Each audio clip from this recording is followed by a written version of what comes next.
بسم اللہ الرحمن الرحیم۔ میاں بیوی کے تعلقات میں کچھ ایسے کام ہیں جن کو ہم معمولی سمجھتے ہیں، جو شریعت میں سنگین جرم ہے۔ کبھی کبھار لگتا ہے کہ یہ بے حیائی کی باتیں ہیں۔ یہ بے حیائی نہیں ہے، یہ شریعت کا علم ہے۔ ہاں، اگر ہم اس طرح کی باتیں اپنی خواہش کے مطابق کریں تو یہ بے حیائی ہے۔ پہلا گناہ جس کو میاں بیوی کے تعلقات میں معمولی سمجھا جاتا ہے وہ یہ ہے کہ بیوی کا اپنے شوہر کو ہم بستری سے انکار کرنا، اپنے شوہر کو اپنے نزدیک آنے سے انکار کرنا۔ جماعت صغیرہ میں یہ روایت ہے، آپ صلی اللہ علیہ وسلم نے فرمایا، جب شوہر اپنی بیوی کو بلائے ہم بستری کے لیے تو عورت پر واجب ہے کہ وہ فوراً اپنے شوہر کی بات مان لے، ماں سوائے شرعی عذر کے۔ شرعی عذر کی وجہ سے بیوی انکار کر سکتی ہے، یعنی ایسی کوئی شرعی مجبوری، مثلاً حیض، ماہواری وغیرہ ہو تو وہ ایک الگ بات ہے۔ لیکن اگر شرعی عذر نہیں ہے، آپ صلی اللہ علیہ وآلہ وسلم فرماتے ہیں کہ وہ عورت فوراً اپنے شوہر کی بات مان لے، خواہ وہ اونٹ کی وہ سیٹ جس پر بیٹھ کر سواری کی جاتی ہے اس پر ہی بیٹھا کیوں نہ بلا رہا ہو۔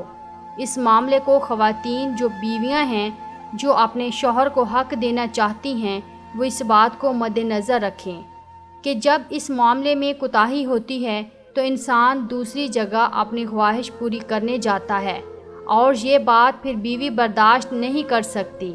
اس لیے شریعت نے اس معاملے کی اہمیت بیان کی ہے۔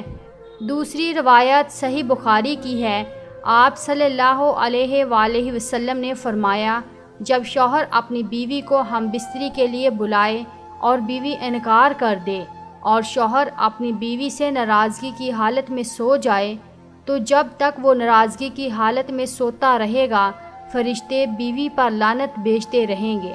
دوسرا گناہ میاں بیوی کے تعلقات میں جس کو معمولی سمجھا جاتا ہے جبکہ شریعت میں اس کا اتنا سخت گناہ ہے، وہ یہ ہے کہ عورت کا بغیر کسی عذر کے شوہر سے طلاق کا مطالبہ کرنا۔ صحیح جامعہ صغیرہ کی روایت ہے، آپ صلی اللہ علیہ وآلہ وسلم نے فرمایا، بغیر عذر کے خلا لینے والیاں اور اپنے شوہر سے چھٹکارا حاصل کرنے والیاں، گھر اجاڑنے والیاں، یہ اس امت کی منافق ہیں۔ دوسری روایت میں فرمایا، جس عورت نے بغیر کسی سبب کے اپنے خاوند سے طلاق طلب کی، اس پر جہنم واجب اور یہ جنت کی خوشبو نہیں سونگھے گی۔ یہ کہنا، یہ عذر پیش کرنا کہ میرا خاوند مجھے پسند نہیں ہے یا اس کی انکم بہت کم ہے، میرا گزارا نہیں ہوتا، اس لیے مجھے طلاق چاہیے، تو یہ کوئی شرعی عذر نہیں۔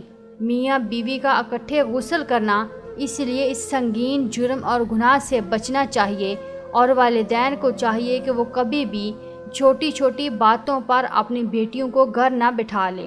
طلاق شوہر کا حق ہے، اور یہ کتنی ہی بری بات ہے کہ طلاق بیٹی خود ڈیمانڈ کر رہی ہے۔ تیسرا گناہ جو میاں بیوی کے تعلقات میں عام طور پر ہوتا ہے اور اس کو معمولی سمجھا جاتا ہے، وہ یہ ہے کہ حیض کی حالت میں اپنی بیوی سے ہم بستری کرنا یا ایسی جگہ سے کرنا جو کہ غیر فطری۔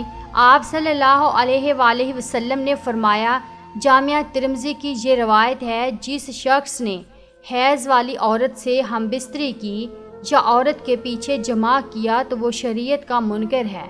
اس کے لیے شریعت کا انکار کیا جس نے یہ عمل کیا، اس کے لیے شریعت نے کفارے کا حکم دیا ہے، اور یہ بہت سنگین جرم ہے، لیکن اس کو لوگ سمجھتے ہی نہیں کہ نکاح سے پہلے اس کے آداب اور ازدواجی زندگی کے متعلق سکھایا جائے۔ دنیا جہاں میں ہر چیز کی ٹریننگ ہوتی ہے، وہ ہم لوگ بڑے فخر سے کرتے ہیں۔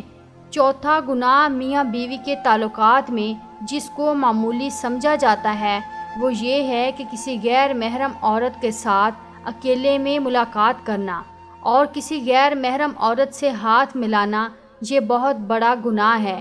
نبی اکرم صلی اللہ علیہ وآلہ وسلم نے فرمایا، جامعہ ترمذی کی روایت میں ہے، جب بھی کوئی آدمی کسی غیر محرم عورت کے ساتھ تنہائی میں ملتا ہے تو وہ دو نہیں ہوتے، تیسرا ان میں شیطان ہوتا ہے، اور آپ صلی اللہ علیہ وآلہ وسلم نے فرمایا، تم میں سے کسی شخص کے لیے کیل لے کر اپنے سر میں ٹھوک لینا زیادہ بہتر ہے بجائے اس کے کہ وہ کسی غیر محرم عورت کو چھوئے۔ اور ہمارے ہاں یہ المیہ ہے کہ چھونا تو ایک معمولی بات ہے، یہاں تک تو پورا ہاتھ ملایا جاتا ہے۔ ایک بار ایک خاتون جس کو شریعت کا علم نہیں تھا، وہ مدینہ آپ صلی اللہ علیہ وآلہ وسلم سے بیعت لینے آئی اور آپ صلی اللہ علیہ وآلہ وسلم کے آگے اپنا ہاتھ بڑھایا۔ آپ صلی اللہ علیہ وآلہ وسلم نے فوراً اپنے ہاتھ پیچھے کر لیے اور فرمایا، محمد صلی اللہ علیہ وآلہ وسلم کسی عورت کے ننگے ہاتھ کو دیکھنا بھی پسند نہیں کرتے، اور آپ صلی اللہ علیہ وآلہ وسلم نے اپنا چہرہ مبارک پھیر لیا۔ اللہ تعالیٰ سے دعا ہے کہ اللہ تعالیٰ ہمیں دین اور شریعت کو سمجھنے اور اس پر عمل کرنے کی طاقت اور توفیق عطا فرمائے، آمین یا رب العالمین۔ ناظرین، کومنٹ باکس میں اپنی رائے کا اظہار ضرور کیجیے اور کومنٹ باکس میں آمین بھی ضرور لکھیے۔ شکریہ۔